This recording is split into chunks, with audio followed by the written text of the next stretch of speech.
Welcome to the Personality Couch podcast, where we discuss all things personality and clinical practice. I'm your host, Doc Bach, and I'm here with my co-host, Doc Fish. We are both licensed clinical psychologists in private practice, and today we are continuing our series on schizoid personality. Today, we'll journey quickly through historical names, take a critical look at Millon's subtypes, and then we'll end by sharing 5 schizoid subtypes that we came up with for fun. Let's dive in.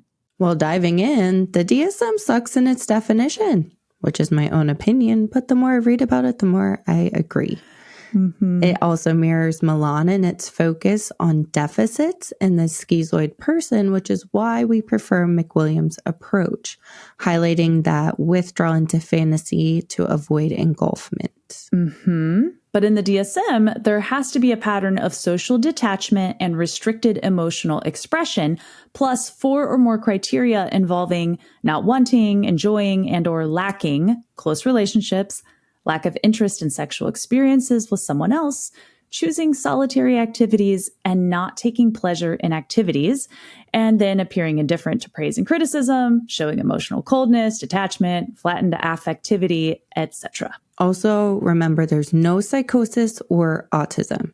Right. So then in regard to the normal variant of schizoid personality, Millon references Oldham and Morris's 1990 description of a solitary style. So, quote, self-contained individuals who require no one else to guide them, to admire them, to provide emotional sustenance, to entertain them, or to share their experiences. Although they may become involved with others, at the heart, they find greatest comfort, reassurance, and freedom within themselves. I really like this description. Yeah, they're self-contained. Schizoids don't pull. Like some personalities pull for a response or their energy takes up a lot of space, but not the schizoid. They don't demand anything and their energy is very contained. Now, historically, there's not too much discussion about different flavors of schizoid personalities. I only really found 2 theorists from 1927 and 1930. They describe subtypes of schizoids using words like juvenile, precocious, hard-boiled, otherworldly, grouchy. Yeah, but they lacked the depth and they really didn't tell me anything about the schizoid. So a hard-boiled schizoid as opposed to a scrambled schizoid? Schizoid over easy? Sunny side up? I guess. Oh my. But I have to agree with you. I did look at these descriptions and was like, ugh, vague. Like they just weren't helpful. You don't get these people. Yeah. But then we have Akhtar, who contributed a lot to the field of personality psychology by describing overt and covert presentations that exist within the same person and are not separate subtypes. Right. Yep. So we have the overt or external presentation of a schizoid that involves processes like the kind of overly detached, self-sufficient, absent-minded, uninteresting, asexual, idiosyncratically moral type. So it's the turtle shell that we keep talking about. And it's also the presentation that the DSM focuses on. Yeah, and then the covert, that internal presentation of a schizoid involves being exquisitely sensitive, emotionally needy, acutely vigilant, creative, often perverse, and vulnerable to corruption. So contradictory pieces of the self exist in all personalities, but they are handled differently, of course. Yeah. So my understanding is that schizoids tend to detach from these covert processes, but they can entertain them when they're feeling safe or when they're alone. Right. Yep. Okay. So moving on from Akhtar, we've got to look at Millon because this is going to take up a little bit of space here. So generally, Millon has been our favorite personality theorist because he goes deep. However, we are not a fan of his schizoid conceptualization nor his subtypes, as they, again, focus on this deficit-based characterization very similar to the DSM, but we will discuss his kind of overall theory and ideas here briefly before going into the subtypes. And I do encourage our listeners and viewers, as you follow along, we would love to hear from you about which subtype that you identify with. So I'll go ahead and create some polls on the YouTube channel page. Okay. So briefly, understanding Millon's theory of personality, we need some context. So everyone has a personality, and Millon described personalities from a range of like normal or mild to severe or disordered. Because schizoid personalities are not structurally defective, there's no disintegration into psychosis, like there might be in paranoid, borderline, or schizotypal. So the severity level is worsening pathology and worsening functioning, but it never hits actual psychosis. Yes. Yeah. So the levels of mild to moderate / abnormal or severe or disordered, like that continuum, those three different things is unique to Millon. The DSM focuses only on that disorder level of the spectrum versus psychodynamic talks about the space in between those different levels, the space in between those three different levels of organization. So specifically, disorganization of the personality is where psychodynamic sits. So whether or not the personality is intact, rigid, or falling apart. Mm-hmm. Millon also emphasizes that no personality is the same. So no one's going to have a textbook personality. He describes subtypes of schizoid personality for understanding how other personality flavors can influence that core schizoid dynamic. So he says like any one of these subtypes that we are going to be describing can be found along the spectrum, like anywhere from mild to severe. Right. And I think it's worth reiterating here. We actually don't really care for his subtypes either. Like for me personally, they don't make sense. Honestly, when I was reading through them, I felt like I was reading horoscopes and not personality psychology, which is really, really different from Millon. We still think that Millon is one of the greatest personality theorists of all time. But again, in my opinion, I don't think that he got schizoids. He seemed to kind of run over them like most other theorists. Surprise. Yeah, schizoids are often misunderstood and bulldozed. I also think he was so adamant to separate avoidant and schizoid that his bias was quite high. Mm-hmm. Which perhaps is a bit narcissistic. And if not, definitely yucky, because bulldozing schizoids on his own path to greatness, like that's, come on, man. Like, no. But anyway, get me off that train. Doc Fish, let's summarize briefly his different blasé schizoid subtypes. I think there's 6 of them, right? There are 6. So there's 2 mild subtypes, which he calls apathetic. So the first mild subtype is the reserved apathetic, who has an external locus of control and lacks an inner world. So Millon described these types as practical and phlegmatic, preferring concrete fields like mechanics or analytics. They might become deeply absorbed in interest, but they're easily overwhelmed. And that leads to like a scattered focus and short bursts of inconsistent activity. And that can make them seem uncommitted or unreliable, like to other people. Yeah. Reserved apathetic schizoids often lack confidence, devalue their own achievements, and feel self-conscious. They find no real joy in life or relationships, though they may show strong feelings with trusted individuals. But generally, they are socially shy and withdrawn. They avoid effort and energy with things like competition and assertiveness, which means they often fade into the background, and then other people mislabel them as limited or disabled. Interestingly, though, they are self-reliant and they reject imposed routine, schedule, and social norms. Yeah. Okay. So just kind of briefly, my reaction to this is that in this subtype, Millon is basically saying that you can be a schizoid without an inner world. And it's just a mild presentation of schizoid. This does not make sense to me. Like, can a schizoid not have an inner world? If they don't, if that exists, then I would think they would just be a shell, which actually would be more problematic and potentially even disordered level for this personality. So I think this information conflicts, in my opinion. Yeah, I mean, I think he's highlighting that deficit view. So it's decreased emotions and a lack of inner world. What if Millon just didn't really know what he was talking about with schizoids? Yeah, yep, that's kind of what I'm thinking. But I think he's going on what he's observing, like the lack of, but again, not what's actually there. But I'm curious, listeners and viewers, if you identify with this subtype, let us know in the comments. And honestly, help me understand the subtype because it doesn't make sense to me. Mm-hmm. It is hard for me to understand not having an inner world too. But yeah.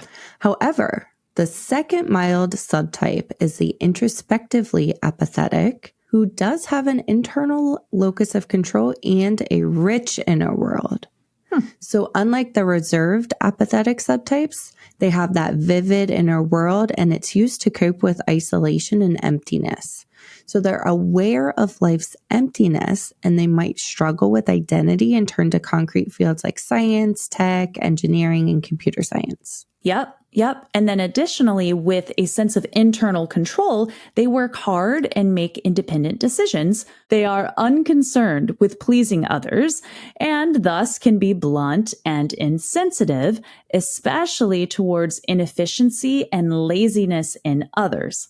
However, they hold strong values, prefer routine, resist change, and are often seen as self-absorbed and unshakable. Okay, so this one seems more feasible and relatable, but it still doesn't feel complete. I agree. I think he's scratching the surface here. So we've identified the inner world in this one and the ability to be a hard worker, especially using those routines and schedules as scaffolding to get things done. But his take on them as like neglecting other relationships, being blunt and unshakable, it's a bit judgy again. And I still don't think he's seeing the full picture, but we're at least a little bit closer. Sure. Okay.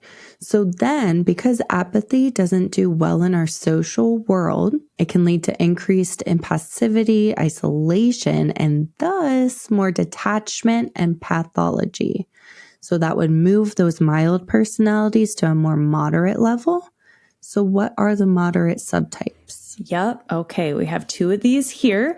So there is a remotely asocial subtype of schizoid personality that is at the moderate level with avoidant features and sometimes even schizotypal features.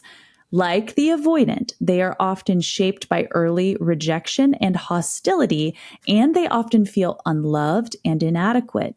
So to avoid emotional pain early on, they withdrew so deeply that their emotional and social capacities became stunted. They appear distant, inaccessible, and cut off from pleasure and growth. So severe cases may show some schizotypal traits like odd behavior, depersonalization, and withdrawal into fantasy. They function on the peripheral, like often in low status roles or even just drifting through life, sometimes ending up homeless or institutionalized. And then because they don't tend to function independently, others can view them as weak or unintelligent. They're not, but they are vulnerable to manipulation by more charismatic, purpose-driven groups. So remotely asocial types are like social drifters, kind of like a tumbleweed blowing from here to there. And I can see how this would lead to manipulation by social groups if they just kind of drift aimlessly. And I think this is also where we see the schizoid and avoidant separation difficulties. Like, should they even be separate? Or are they different flavors of the same thing? I do think they should be separate, but not in the way that Millon seemed to force. Yeah, that's fair. That's fair. And I will plug, we do have an avoidant versus schizoid episode in the works, so make sure you subscribe so you don't miss that one. Yes. But I think, again, Millon is only scratching the surface with this remotely asocial subtype, and he's seeing the observable behaviors, but not what's inside the turtle shell leading to this level of dysfunction. Okay. The second moderate subtype is where it gets clear in Millon's deficit-based view of schizoid. He describes the languidly asocial subtype of schizoid personality at the moderate level with depressive features, combining the introversion of the schizoid with the lethargy of the depressive.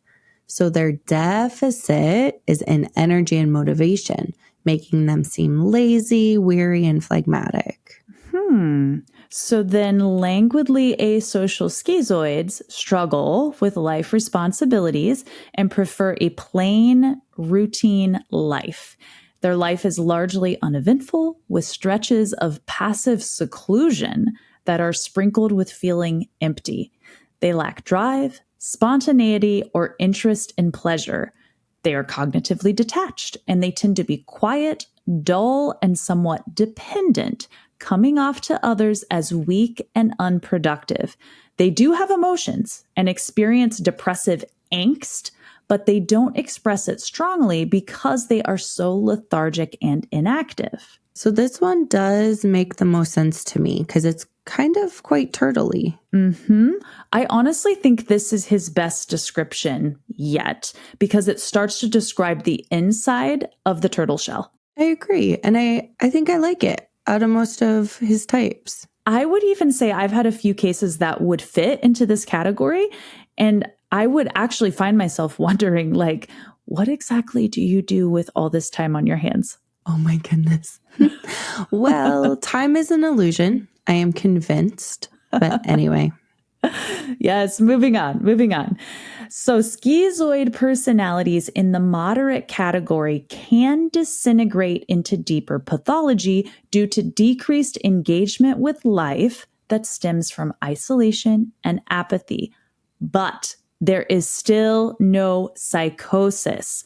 Only through a schizotypal personality do we get to potential psychosis or even schizophrenia. That's not what we're talking about here. Right. So there is a depersonalized schizoid subtype that's at the disorder level with schizotypal traits. It's the dreamy, staring off into space subtype that seems cognitively deficient and oblivious, like they have trouble understanding interpersonal logic. This is an interesting quote by Millon here. So he described it as, they are much like sleepwalkers who have a physical presence but are totally unaware of what they are doing and what they are thinking or feeling. I'm not totally convinced that they're unaware of what they're thinking and feeling. Yeah.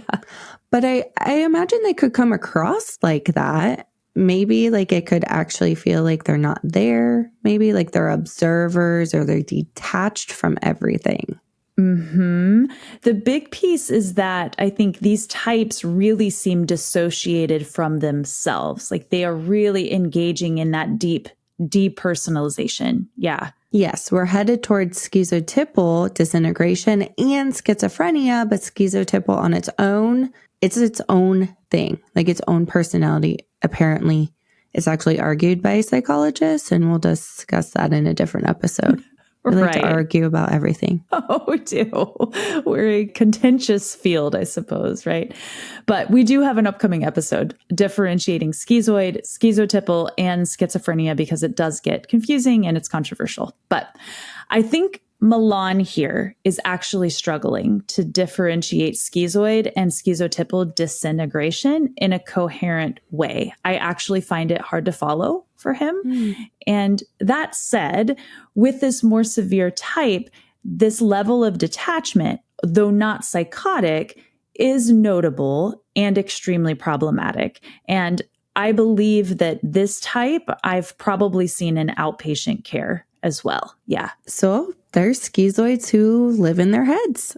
Surprise. But to be actually cognitively deficient, like I'm not convinced. So far we have Millon propose the languid subtype as physically deficient in their energy, then the depersonalized subtype as cognitively deficient, and then next we have the affectless subtype with apparent emotional deficits. Yes. And I have to agree with you, Dogfish. I am not so convinced either. I think, again, I feel like a broken record. I think we're just describing the turtle shell of the schizoid, and we're possibly conflating the different lines of personality disintegration, schizotypal, schizoid. Anyway, just my opinion. Tell me about this type, Dogfish. Sure. So the affectless schizoid subtype is at the disorder level with compulsive features involving emotional deficits, and that impacts their ability to emotionally connect or relate to others. So they're isolated and detached from all their emotions, coming off as like chilly, spiritless, unresponsive, uncaring, and unperturbed. Their indifference isn't antisocial or cruel, but it's paired with compulsive traits like emotional constriction and formality, which is leading to like little or no expression at all. So they do tend to enjoy more structured settings, and they might be better at adulting than other schizoid flavors. Yeah. Okay. So here we have no emotional expression, but not schizophrenia. And I'm curious, what do you think it means when these types are better at adulting? Sure. So because of their compulsive flavor and because they don't have that energy or cognitive deficiencies, they can better maintain life responsibilities and maybe like actually get some things done. Yeah. So their compulsivity serves as a kind of energy to get the stuff done, but only in their world, like not the external world, unless those overlap. Right? Sure. Yeah. But basically, these subtypes are not great. I'm not impressed with Millon's conceptualization of schizoid. I'm not impressed with his focus on the deficits without looking inside that shell. Yeah. I've worked with enough schizoids to be able to see more of the nuances. I'm not saying I have it all figured out. Certainly don't. But this just isn't clicking for me. I'm just like, this doesn't make sense. I read his descriptions as someone who is deep and understands people, but does not understand the schizoid. I really feel like he's missing the mark. I agree. And so we made our own 5 subtypes because it was fun. Yes. And this is where let us know if you identify with these types in our poll. And if not, what subtype or subtypes would you propose? Let us know in the comments. Okay, so this first one is really interesting. First one that we came up with is the master masker schizoid. So these types might run a business. Maybe they're the CEO. They can operate as high functioning socially, right? So they seem to have strong leadership skills. They might lead teams, presentations, meetings. Maybe they're a pillar or a leader in the community even. Okay, so they might have a more compulsive and or community-based flavor. And I think it's easier to maybe explain this using Enneagram language. So here is where we might see like a 9-wing 1, a 5-wing 6, or maybe just having like a 1 or a 3 in their tri-type. Yes. I love the Enneagram for this reason. I think it can be very helpful in kind of providing additional scaffolding with personality understanding. But these types, regardless of how they are appearing externally or to the community or in their jobs, they are still extremely introverted and find people so draining. And as a result, it's not uncommon for them to fall into exhaustion after work or activist activities. However, they keep doing what they do, possibly because they feel a strong sense of social responsibility in that area or in their area of expertise, area of concern, area of work, etc. Exactly. So it's in the area that they deem worthy or the area that might be necessary for survival.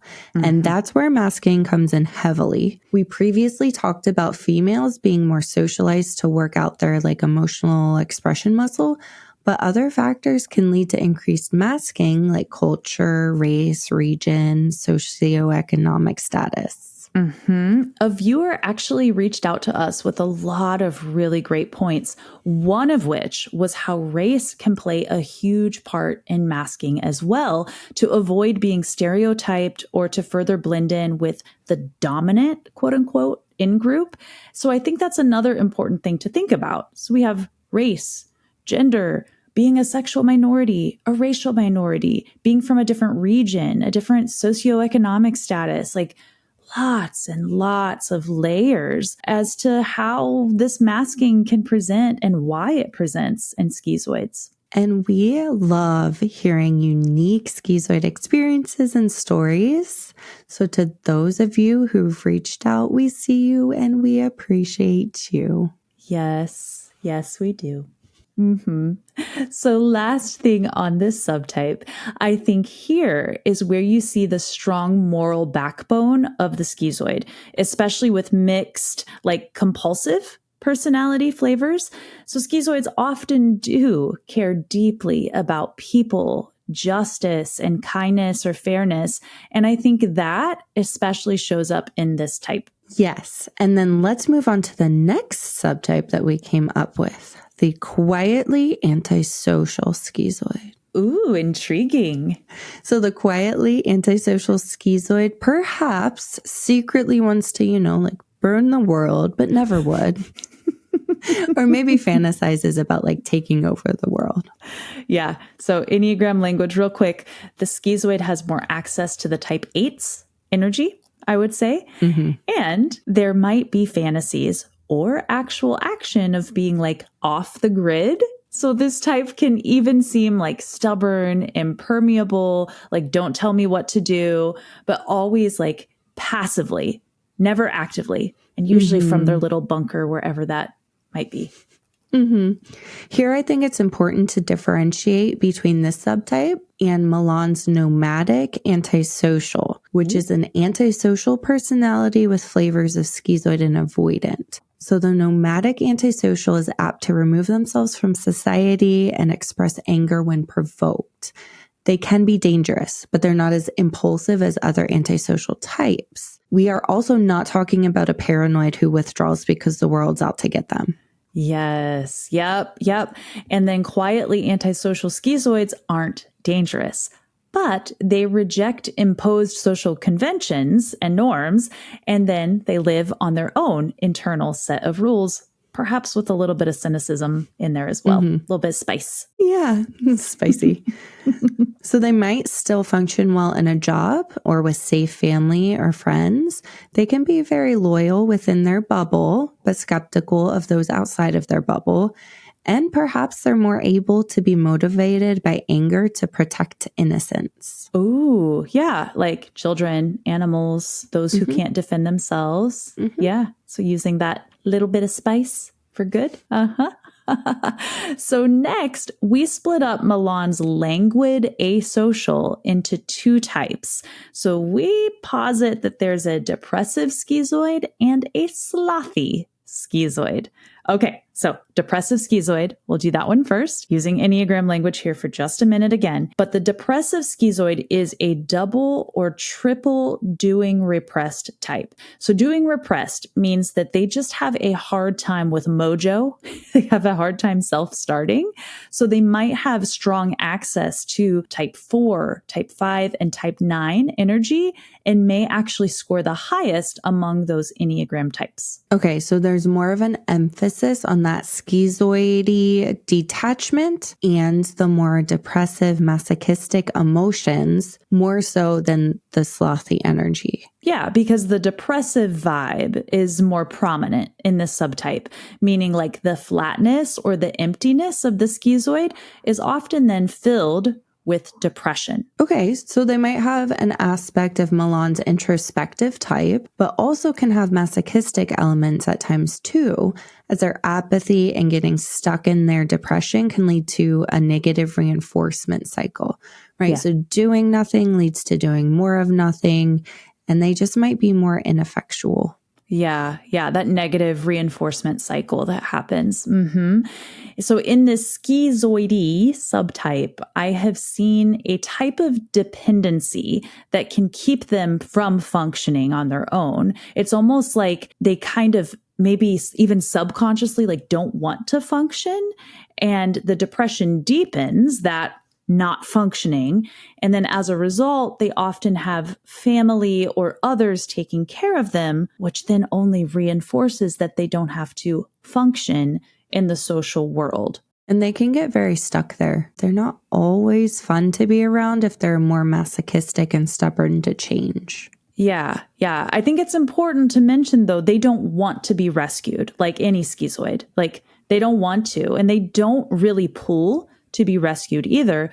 But because you, as the person in their circle, are empathetic, you likely desire to rescue them. And there is likely something reinforcing about that attention that they receive, but they actually don't want. So it's almost a little bit of like a quiet, under the surface push-pull that occurs in these individuals around the schizoid as a reaction to them. And in our opinion, this type is the most likely to show up to treatment. Now, similar to the depressive schizoid is like that slothy schizoid. Mm-hmm. So using Enneagram language again, they are also a double or triple withdrawn tri-type, but with less of a 4 focus and more of like a 5 and a 9 focus. So they might be less emotional and more physically slow. So their depression isn't as like emotional and painful, but there's decreased motivation and movement. So there's like no inertia. Yeah. Like, these types are just living life in slow-mo.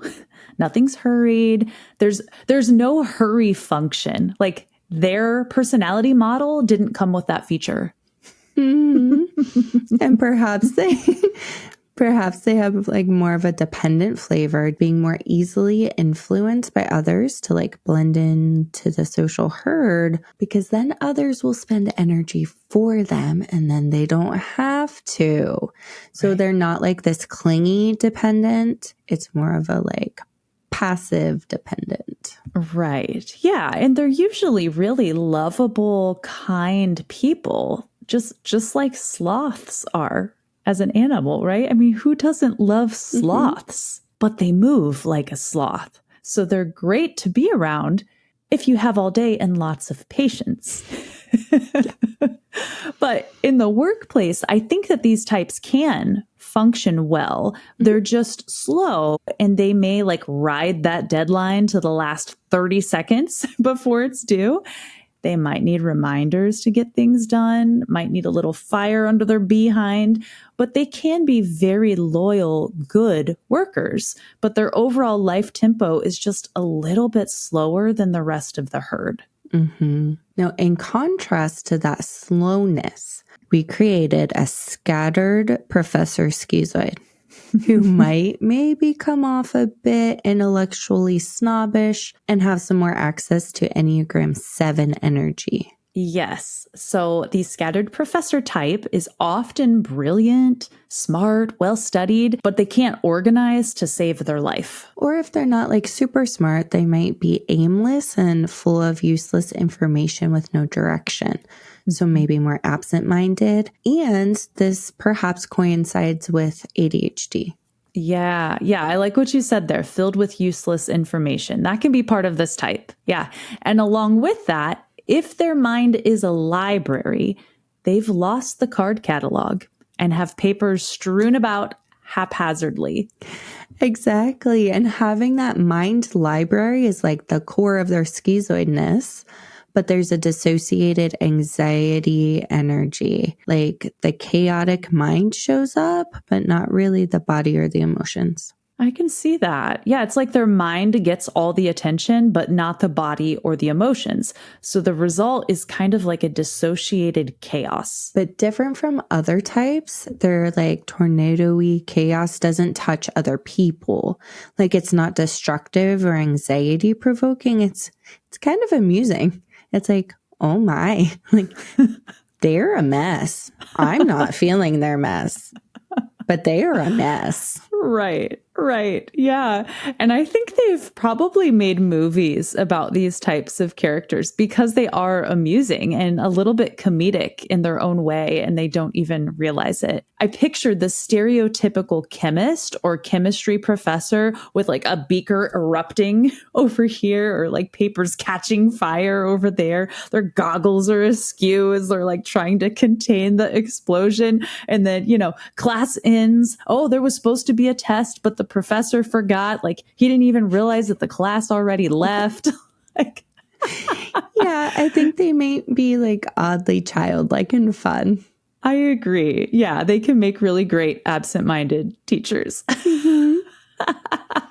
Oh my, well, that was fun. So we have covered a few of the representations of schizoid types historically, as well as Millon's subtypes. And as we've been saying, I feel like a broken record. We don't really care for his work on schizoid. So we came up with our own instead. And I'm curious what your thoughts are about Millon's subtypes. So if you, listeners and viewers, identify with them or with ours, even if you disagree with ours, that's okay too. We conjured them up just for fun from our collective experiences, but certainly not from scientific study. But we invite you to come in and expand our thoughts and ideas. Just be kind about it, as always. And on that note, that's a wrap. Thank you for joining us today on this episode of The Personality Couch. Make sure to check out our blogs that coincide with these episodes at www.personalitycouch.com. And as always, don't forget to give us a thumbs up or rate and review us on your favorite podcast app. And on YouTube, hit that bell so you don't miss a single episode of our Schizoid personality series. Be well, be kind, and we'll see you next time on The Personality Couch. This podcast is for informational purposes only and does not constitute a professional relationship. If you're in need of professional help, please seek out appropriate resources in your area. Information about clinical trends or diagnoses are discussed in broad and universal terms and do not refer to any specific person or case. There's a spider crawling on my ceiling, and I need to get it before I freak out. I've been so still, like trying so hard. I'm going to kill it. Yeah, kill it. Get it.